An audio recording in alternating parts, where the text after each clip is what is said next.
This is Montasser al-Sawaf. He was a freelance cameraman in Gaza and had recently recovered from injuries sustained from an Israeli airstrike. That airstrike killed his mother, his father, and his brothers.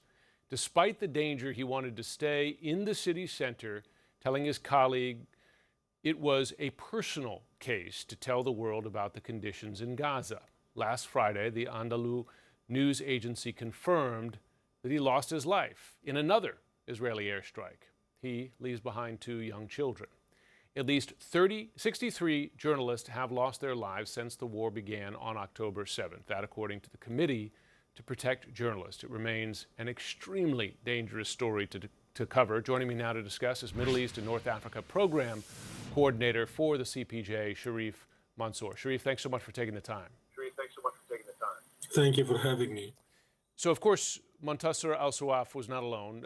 Of the 63 deaths of journalists so far in this war, 56 were Palestinian, 4 Israeli, 3 were Lebanese. Is Israel doing enough to avoid casualties among journalists in Gaza?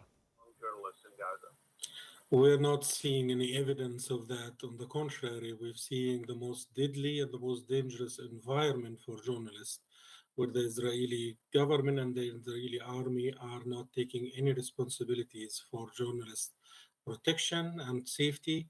And I think in so many ways, those local journalists are left to bear the brunt of the sacrifice and the exponential risk. This is a deadly pattern that puts Palestinian journalists in precarious situation and has lasting effect on the ability of journalists to cover the IDF operation, something we have documented in our deadly pattern report in May. And what we're seeing right now is that deadly pattern becomes more deadly per day. About one journalist have been killed inside Gaza. The first two were killed near the only entry and exit points to Gaza, near the southern Rafah crossing and the northern Erez crossing. And they have been killed everywhere in between, including in the south, where the Israeli army said first is going to be safe, and where it is right now encircling a lot of the civilian population, including journalists, who are just screaming, asking for safety and critical and urgent humanitarian stop of the fighting and access for them. So let me ask you a question, because Israeli leaders say that Hamas fighters put civilians, including journalists, in danger by hiding behind them, using them as human shields. And there is enormous evidence of that. We've seen that for many years. Who do you hold responsibility for the deaths of these journalists? Well, the Israeli army has responsibility under international law that their exercise of lethal force has to be warranted and proportional.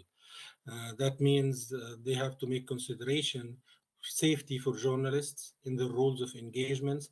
They have to be public and transparent about these rules of engagement. And they also have to do investigations, serious, transparent, public investigations.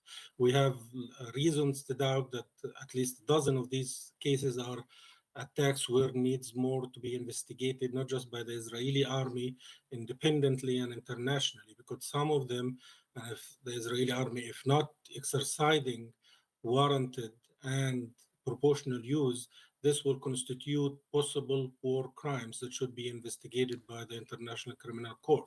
Okay. Let me ask you this, because of course journalists, they're often on the front lines of war. Myself, I've covered wars, including in Israel, Ukraine, and elsewhere, but I haven't done it with my family around me, right? And that seems to be the fundamental difference here, because these journalists are covering an event that is unfolding in their home, but showing enormous courage and commitment and bravery as they do that. Why is this difference, and how do they maintain, in your experience, that commitment? Well, those journalists are our only access to live events of this war. There isn't a lot of international media. They have been trickling out because of the threats and the exponential risk.